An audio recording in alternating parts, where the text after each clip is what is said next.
NF registry is very, very important to me. I can remember the first time that I started getting involved in the Children's Tumor Foundation, and I can't remember who told me, but the first thing they said is to please register. So one of the reasons to join the NF registry is you get to hear about all these cool opportunities that are for drug trials or research opportunities. Your information goes into the registry bank.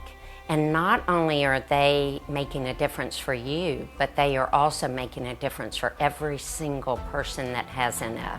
I think everyone should join the NF registry because, first of all, it doesn't hurt. It doesn't cost you anything. It doesn't take any time. You just get emails that tell you about really cool research opportunities that oftentimes give you benefits, whether that be money or trips to different cities, and you get to be a part of their research and give them data that can help them develop new drugs, that can help you, that can help other patients with NF, even if you don't really feel like it would help you personally, knowing that it will help someone else with NF, and knowing that they could be a part of a trial that could help you.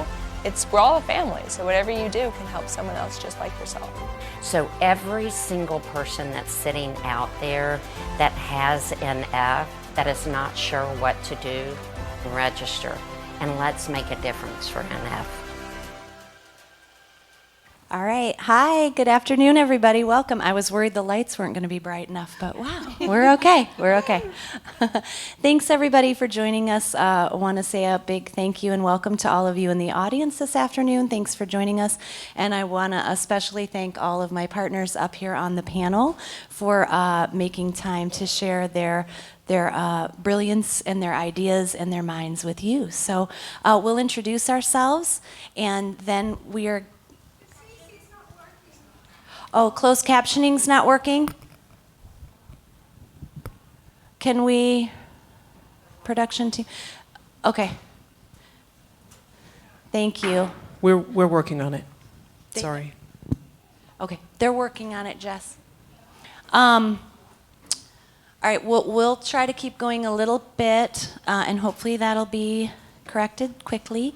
I'm gonna just go down the line and let my partners up here introduce themselves. And the other thing I wanted to mention was it's partnerships, so thinking big. And when we're talking about partnerships this afternoon, it's just any kind of partnership that moves our mission forward. So it could be corporate partners, foundation partners, partnerships between friends and family, any kind of partnership that helps us and NF. That's what we're up here to talk about today. And we're coming at this from some different backgrounds and experiences, so I think we'll kind of cover a good gamut. All right, I'm gonna go down the line. Krista, I'm gonna let you introduce yourself first, please. Thank you. Hi, I'm Krista Comfort. I have neurofibromatosis type 1. I've been volunteering with the Children's Tumor Foundation for quite some time now. I help organize the Cupid's Endy Run back in Austin that's still going on to this day, and I also serve as a board member for the Texas Neurofibromatosis Foundation. Thanks, Krista. Thank you. You wanna go, Liz? Sure. Hi, guys. I'm Liz Martinez. I'm a special events planner for Be Well Texas by UT Health San Antonio. I've come with about 10 years of experience of event planning, corporate sponsorships, and fundraising. And I range from doing events from 100 to about 15,000 people. So any questions, let me know. And thank you. And Liz is, as you heard, an external expert, and so she's just here donating her time today to us, and we're so thrilled to have her. So thank you. Glad to be here. All right, Brittany. Hi, my name is Brittany Warren. I am from the state of Iowa, and I'm connected to the NF community because my son was diagnosed at 14 months. Later that same year, we went to our first walk in the state of Iowa and just dove all in. The year after that, we did a virtual walk, and then the following year, I was asked to serve as organizer, having only been to one walk. And that's kind of how I got connected with the Children's Tumor Foundation. And I come today as a walk organizer to talk about how I've done sponsorships, partnerships for silent auction baskets, and things of that nature. Thanks, Brittany. All right, last but never least, Emily. My name is Emily Tseffos, and I'm connected to the NF community through my son, Nico. We've been at this for about 6 years, and we're kind of we've done a lot of different things in that time. So I'm coming at this from more of a DIY fundraising angle. We've done concerts, we've done part of NF endurance events, we've done DIY challenges during the pandemic, and right now we're really focused on developing our wine event. And so I'm talking today about engaging family and friends and also leveraging your community to get them more involved in whatever you're trying to do locally. Excellent, and it looks like our closed captioning is back, so thank you for that, team. All right, the only other thing I want to say before we get started is I do have some questions for our panel, but I want to make sure that all of you have an opportunity to pick these big, beautiful brains that are up here. So we will try to wrap up about 15 minutes before the session ends so that you all have some time to ask your questions as well. All right, we're going to dive right in, and Liz, I'm going to put you on the spot since you're coming from externally. I want to know, when you think about partnering with an organization or a group, what do you look for in a partner? What do you expect to see from them, and how do you make that decision? Okay. For me personally, what I've looked for is to really research them. That's probably my main component, and see what they've done for the community itself, and personally try to think if they align with our mission and values. It's one thing to go with a partnership and just think like they're big bucks. You want all the big bucks and take all their money. But really, you just want to figure out if they will align with what you're trying to do, whether you know someone from that company that is experiencing or knows your mission and aligns with it well enough. So an example, I work with people who use substances. So we work with partnerships, and sometimes they don't work as well like you would think, but they have a family member that experiences drugs and they want to be able to help them and know what we're doing. So it's just really knowing those partnerships and seeing if they're going to align with you and work with them. So that's great. Thank you. One more, and then I'll throw it to someone else. What mistakes have you seen people make, though, in approaching a potential partner? Have people come to you to partner, and you've said, "Oh, any mistakes? Things you'd caution us not to do?" Yeah, I think just going like straight for it. Like sometimes you have to it's like dating. You have to come up and like just mingle and get to know them and like invite them over, whether that's to your organization, maybe take a tour, maybe get to know what you're about. Sometimes going straight to it and be like, can you give us money, might turn them off completely. So it's really just establishing that relationship and like growing to it. As much as you want to ask for anything and everything at that moment, it's really just establishing that relationship and building on it. So I think some people right away just want to go straight to it, and sometimes you just have to take a moment, get to know them, invite them over, grow with them, and then you could be like, well, now that you know us and understand us, donate to us, so. Perfect. That sounds very wise. And anybody else on the panel, anything you'd want to add to either of those questions that Liz? I would add to that don't be disappointed if an organization tells you no. You're going to hear no 1,000 times before you hear a yes. Always do that follow through. Always follow up with them to find ways to get engaged. If they're having an event in the community, the best way to get to know them is to go support what they're doing, because then they're more likely to support what you're doing. And so it's just important to build those connections. That's great. Thank you. All right, for any of you can answer, but how do you identify potential partners? Like maybe you, Brittany, you're nodding, and sure. You're out there trying to find walk sponsorships, and so what do you do to think about who you might approach? Yeah, so when I first agreed to do the walk organizer role, I was approached about doing sponsorships, and I don't have a fundraising background at all, and I was very, very intimidated of seeking sponsorship. If any of you out there in the audience are nervous about fundraising, let me just say the staff at CTF are amazing to work with, and they will guide you every step of the way. So I just wanted to throw that out there. If you're in the seats, I was there a couple years ago. I didn't think I could raise funds, and let me tell you, you can. So what I did for starters is I just made a list of all of the healthcare organizations that my son is a patient of. So we wrote down his primary care provider, we wrote down his dentist, we wrote down his eye doctor, and then we also wrote down like what are the major health organizations. So in the state of Iowa, we have Unity Point Healthcare and Mercy One Healthcare, and kind of started a list that way. And then we went out and we asked our family members, what businesses do you have in your circle that you are connected with? And so my staff partner gave me like a template sponsorship letter, and I decided, that's not very personal. So what I did is I drafted my own template letter, and I always started it by thanking the business. So just saying, hi, I'm Brittany. My family is a patient of yours. I want to just tell you how much we value and appreciate your business. We feel welcomed. We feel like you guys provide top quality care, and just thanking them for what they provide as a service. And then I say, I'd like to tell you a little bit more about your patient, Tristan, and a practice that's very near and dear to our family's hearts. And I hope that you would come alongside and join me in this role. And then that's where I would dive into, my son was diagnosed at 14 months. This is how it impacts him. This is how it can impact other people. We have an event coming up in the community. Would you consider sponsoring? If they've sponsored other events in the community, throw that out there. Hey, I see that you do this frequently. And I remember the day I got my first yes. It was so, so exciting. And I called my staff partner right away, and I was like, guess what? We got this. So a lot of my sponsorships have been $500. I've gotten one that was $1,000. I was really surprised by one that my mother-in-law got, a tire shop. Like, I never would have thought to reach out to them, but you just have to reach out to those businesses that you frequent, and that's a wonderful place to start. Awesome, thank you. Everybody needs tires. Yeah. So there you go.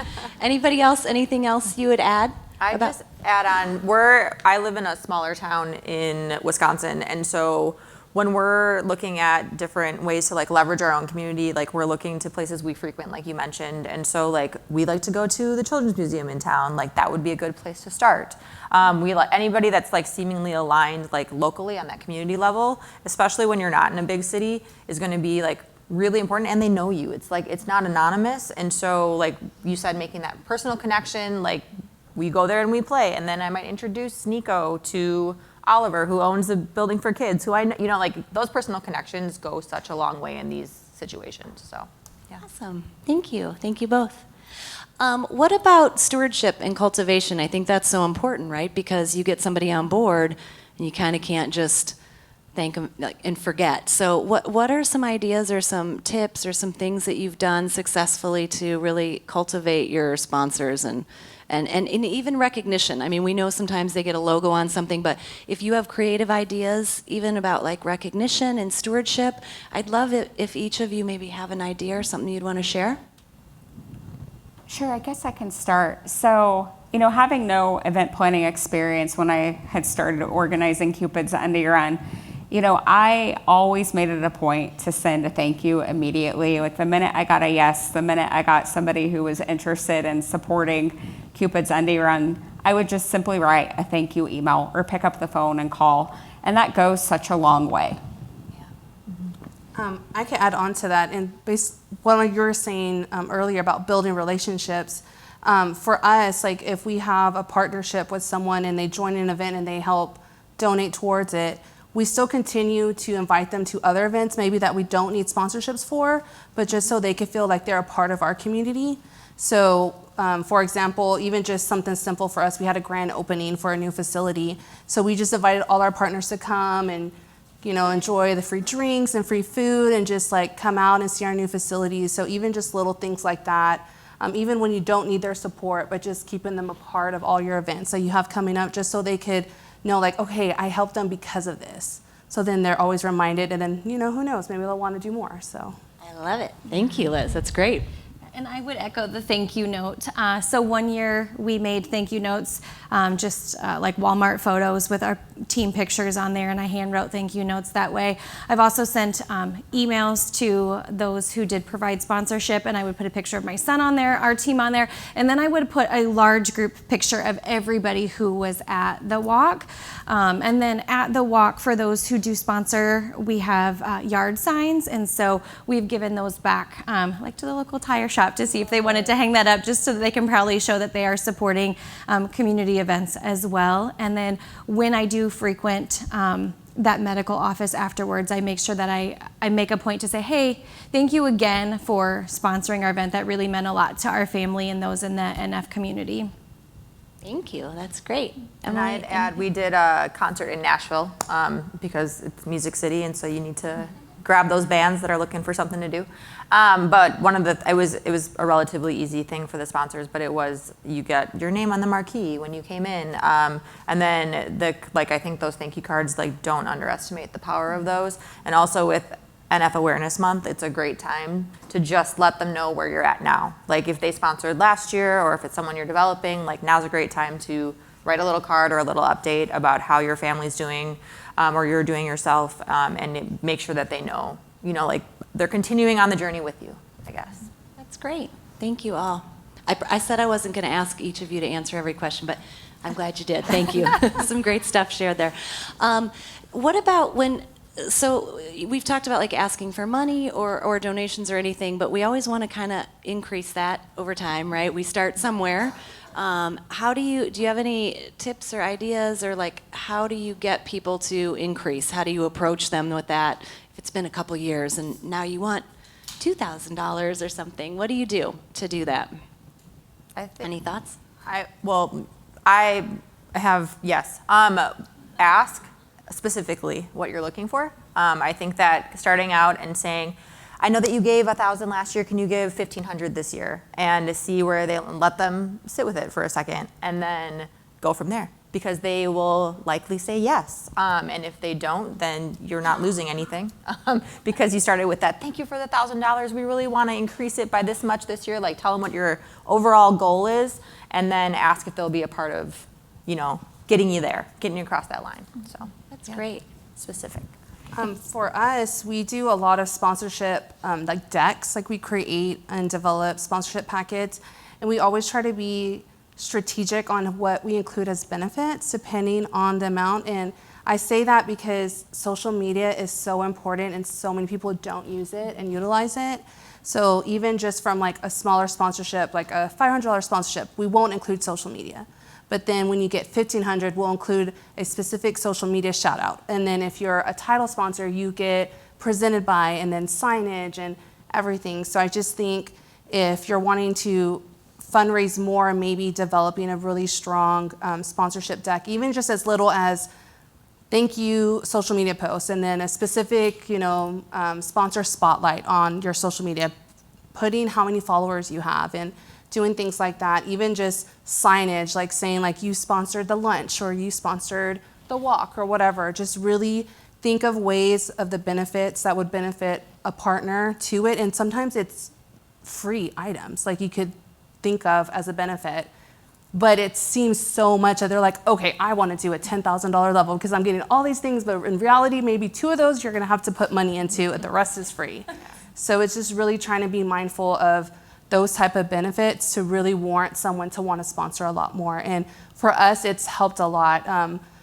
Krista and I actually worked together and in the past, and we have this conference that we do. And when I first got brought on, they maybe had about $20,000 in sponsorships. But the year I came on, we developed our fundraising packet. And then that year, following year, we raised $60,000. So just tweaking the benefit packet, really honing in on the different levels really helps. So when we sold those to potential sponsors right away, they're like, oh yes, I want that level because I'm not going to get that for this. So I think if you try to think of those little bits, it will really help.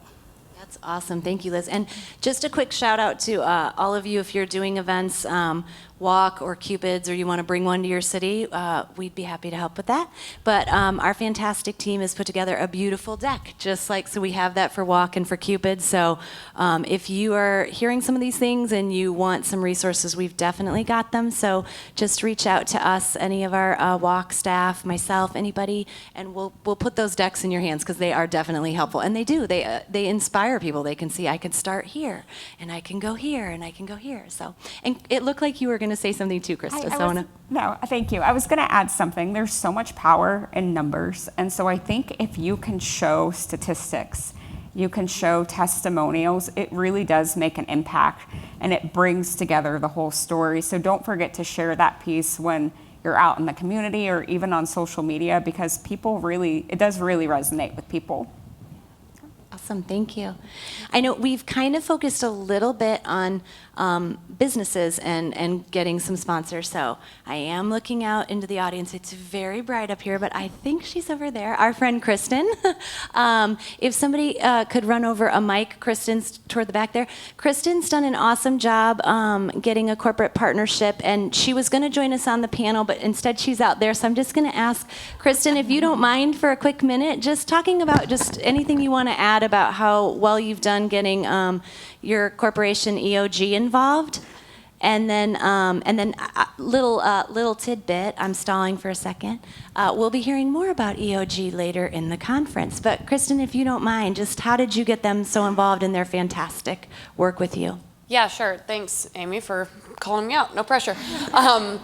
I have a 6-year-old son who is diagnosed with NF shortly after his 12-month appointment, and it took us a little while to accept it and embrace it. And then once we did, it kind of became, how can we raise awareness and raise funding? So we've done Cupids. I've done the walk in Denver a couple times.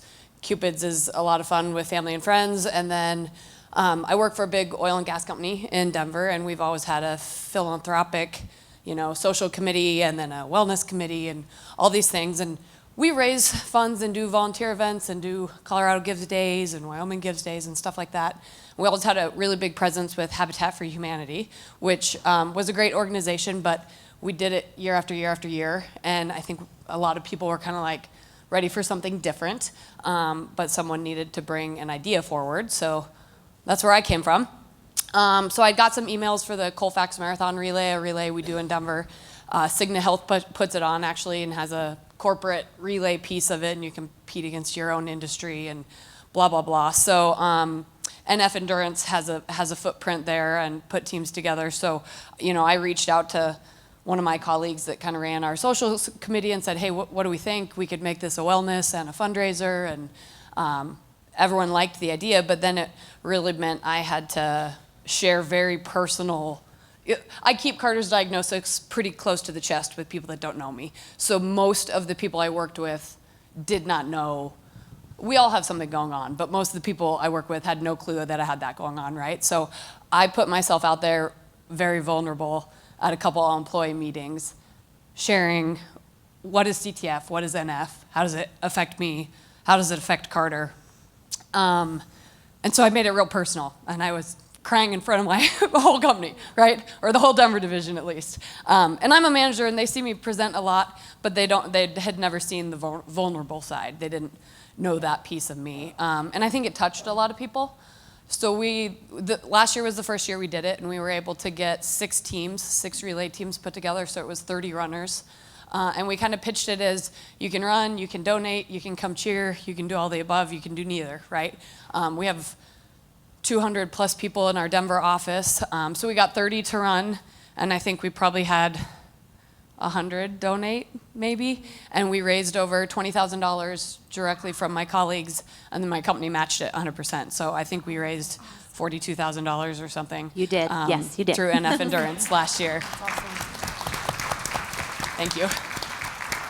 So it was great. It was really nice to see the outpouring of support from people that might only see you getting coffee in the morning or might only see me presenting our production every week, but all of a sudden we made it personal. And so then when this year rolled around, I didn't want CTF to end up feeling like Habitat. I didn't want to be cramming it down people's throats at work, right? So it was kind of like, hey, if someone else wants to bring forward a charity, we could do the relay and do that again. And everyone was like, no, we liked it. It was personal, right? So I think the biggest thing for me was putting myself out there, being vulnerable with my colleagues, making it personal. Everyone has something they care about, but now all of a sudden I gave them a reason to care about it too. So this year we're doing it again. So far I have 5 teams signed up, so I have 25 runners, and people have been teamsing me today of, well, maybe I'll run, or so we're working on it. Hopefully we'll have 5 or 6 teams running. We're at about $21,000 so far. And so hopefully Amazing. That can, get close to 40 again. So it's been great to have, both the support of the company match is phenomenal, but it's really the support of the individual colleagues and making it personal to them helped. So thank you, Kristen. Yeah. I appreciate you so much. Thank you. And I will say it's neat because we're talking about like how we ask people for things, and I'm gonna stay on EOG for a minute. Kristen's company, they are doing a health fair, and they turned back around and asked us like, listen, you're a health nonprofit. We're doing a health fair. Could you guys come out? Could you bring information? Could you set up a table? And so it's kind of nice, like that door is now open, and I feel like that's a benefit. That's us, right? At CTF, that's why we're here too, to raise awareness. So now they're asking for our help to come and help further the education that started there at that company, thanks to Kristen. So it's been really cool. It kind of goes both ways. It's something to always keep in mind. So.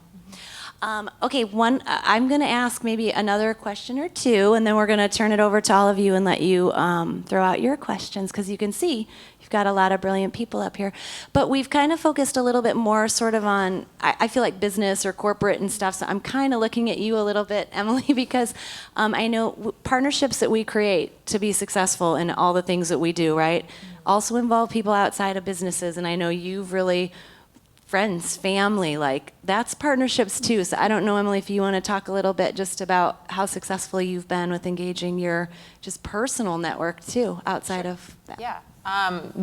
So I'm going to shout out, my mother-in-law is actually here with me, and she's like been my co-everything in this. Like when I get tired from carrying this burden as a mom, she's here. So love you. But we are really fortunate in that we've been able to really cultivate a community around us that loves Nico in the same way we do, and his fight is their fight. And so it's been really, really impactful, I think, for him to know that he has that support, and for us to know that we're not alone, because that was one of my worst fears when we became a member of this club. And we're not alone, because look at us.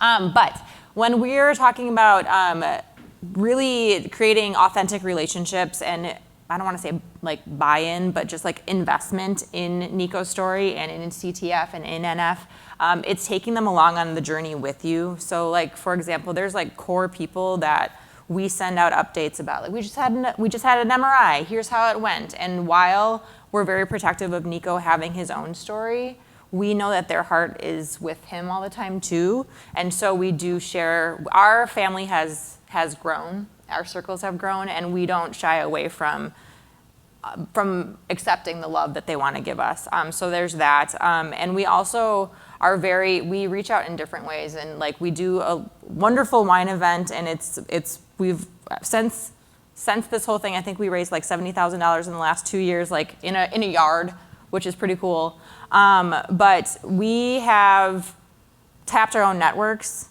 and encouraged them to tap their network. So we're growing that snowflake in a way that is authentic, where it's like, there's this little boy and he's so cute and I care about him. Will you care about him too and also come drink wine? And so that's been something that's a pretty easy ask for most people. But it's really just been like about personal, like allowing the space for our NF hero to own his story, but acknowledging and accepting the love and care that I think everybody around him wants to give. And so it's been like Kristen, I think, was out there, like being vulnerable in a way that maybe you're not otherwise, because that's just such a big part of it, like to be a part of that experience. So I love the way you said that. Thank you. Yeah. Thank you. Okay, before we throw it to the audience, is there I've asked some questions, but you all have so many things to offer. Is there anything that you wanted to share or hope to say and didn't get a chance, something that's still in your mind that you think could be valuable?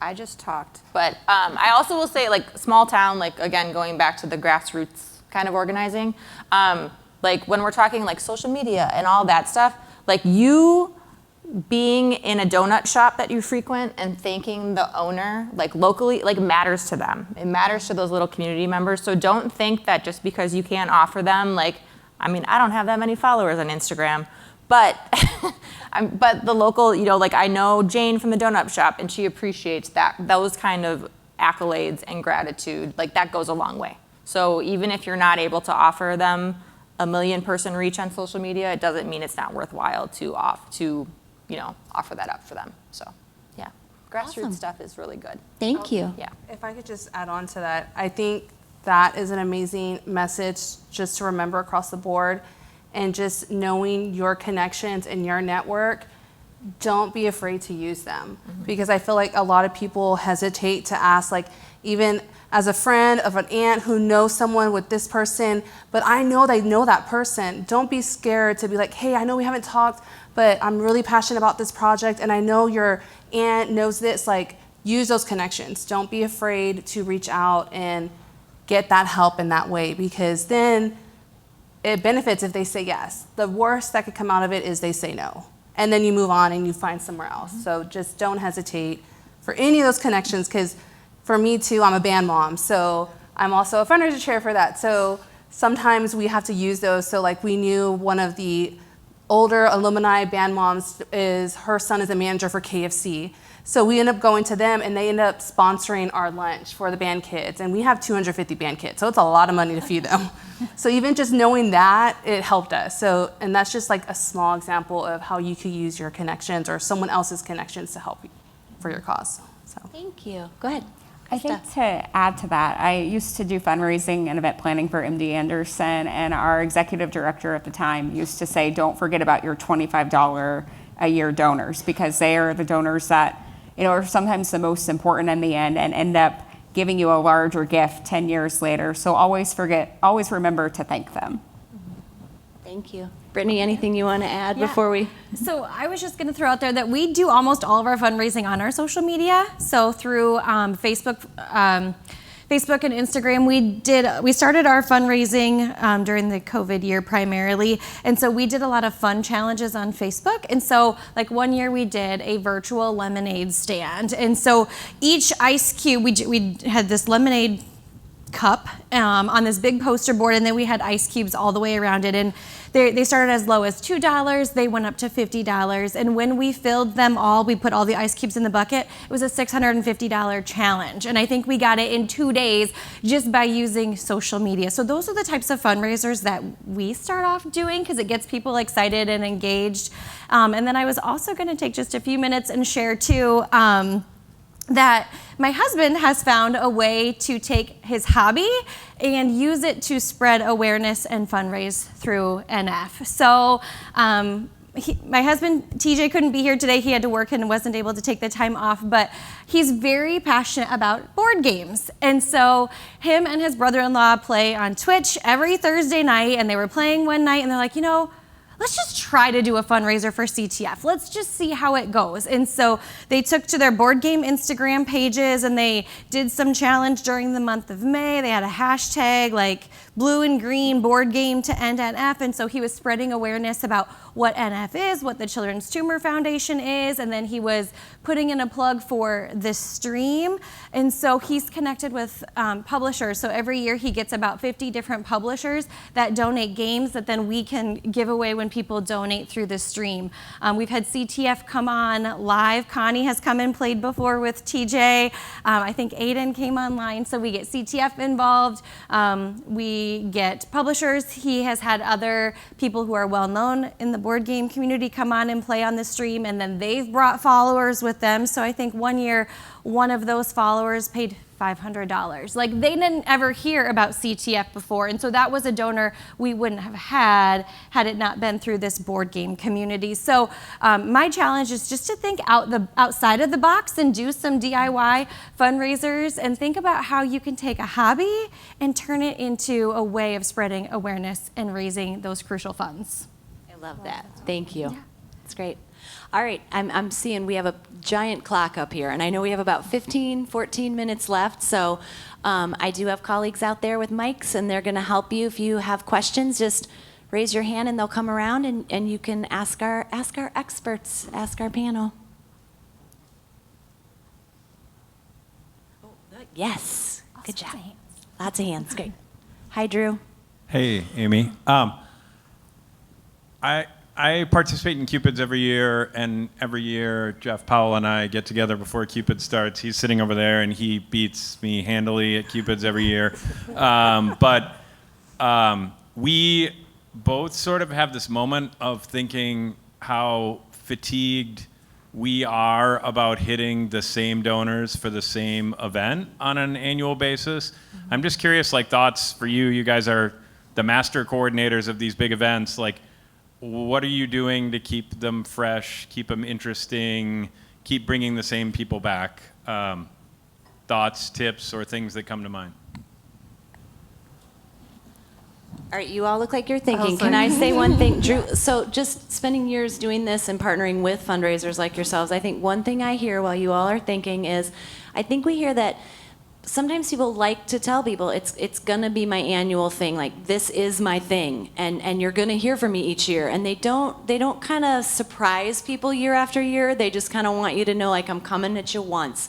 I'm not gonna ask you 10 times through the year, but I'm gonna come because this is my thing. And so I don't know, that's just one tip, and I've heard that a lot of times that really works. And Emily, it looks like, yeah. I would just say that when, like, we're doing the wine event annually, and so I send all of the people that come to the wine event a Christmas card, and I send them a card to update them after Nico has an appointment.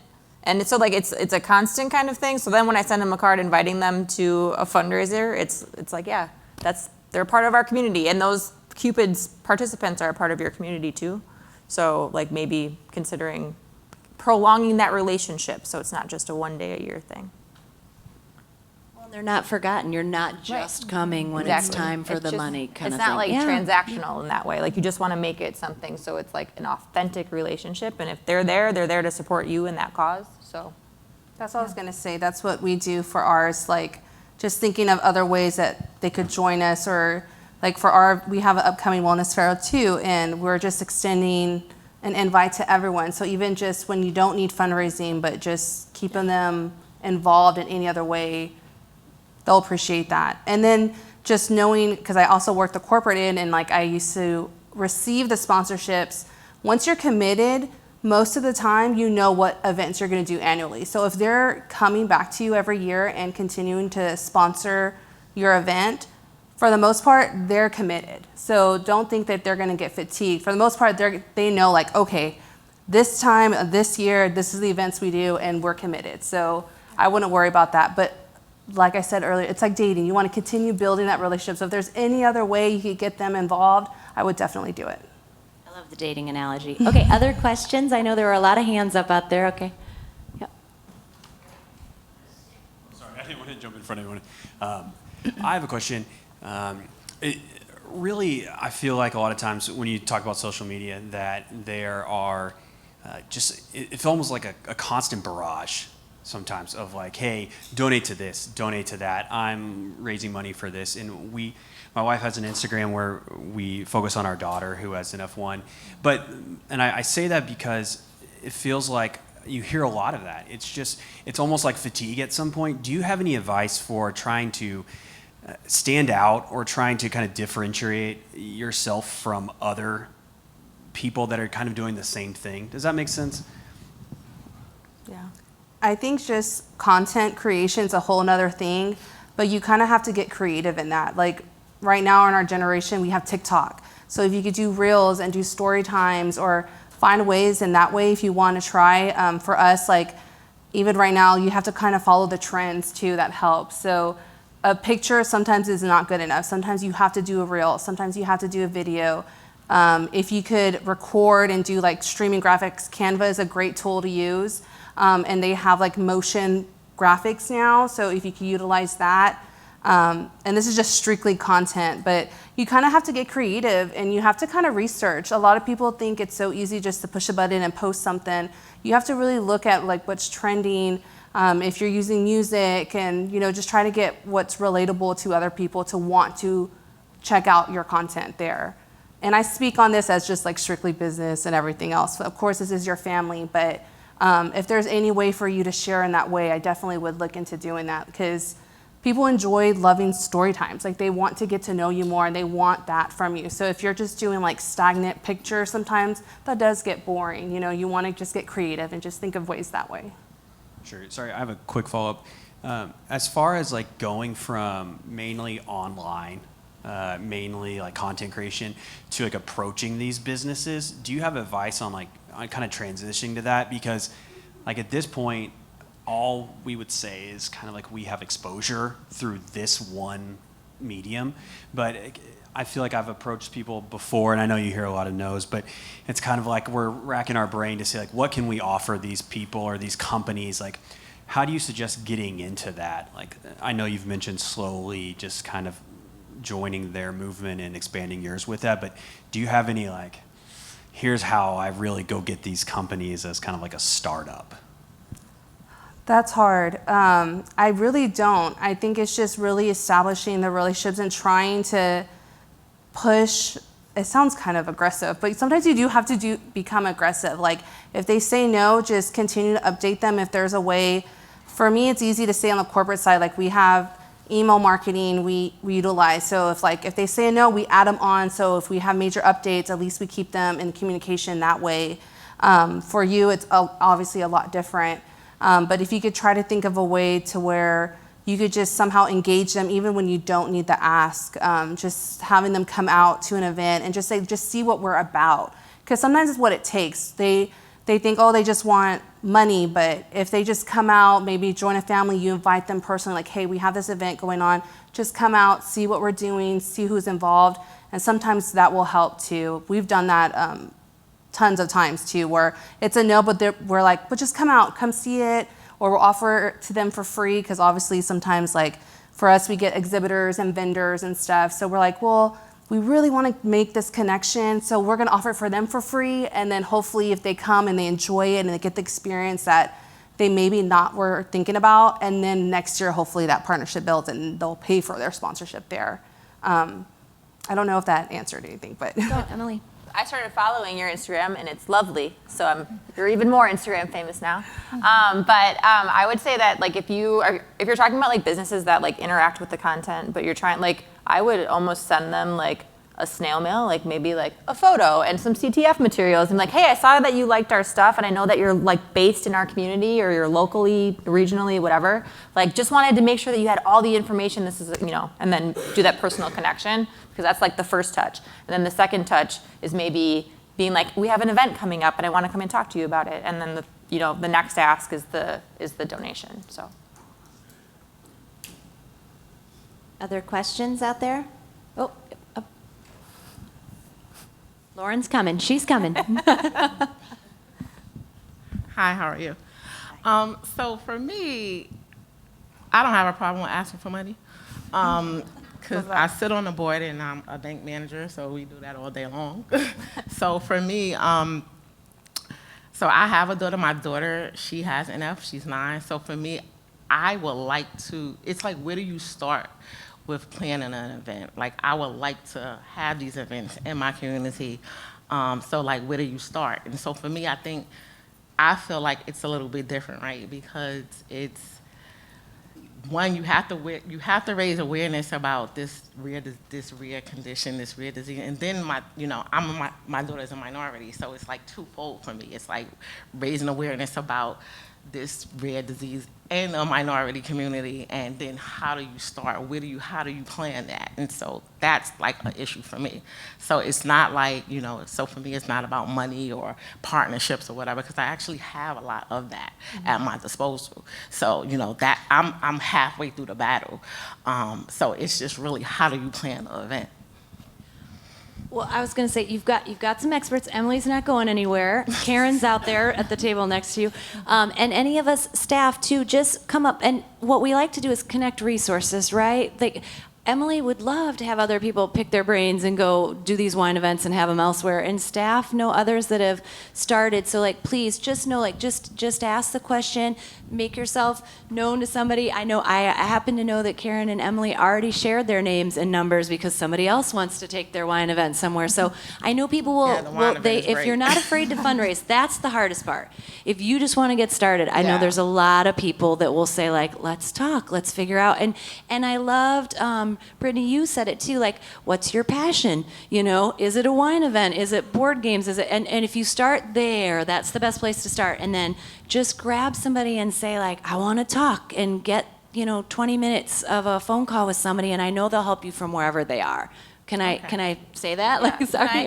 If I can just say, like, meeting your community where you're at. So if you're like, I'm going to raise awareness, like, where does your community hang out? Like, and how can you make like a low stakes, low cost, like just event to just spread the love, right? So you're surrounded by people that support your person, And that's how you like build from there, because like from there you're going to get people that are inspired by your story and that are going to want to build with you, and then you're doing it as that community. So I would just like, I think that, I know this is thinking big, but like, let's not forget that like those lemonade stands and like the potlucks and all that stuff is so important too. So It's okay to think small. It to is. start, right? Yeah. And then it snowballs. Yeah. yeah. All right, we have about 3 minutes left. Any other burning question? Oh gosh, they're over there, Lauren, in the. Yep. Thank you.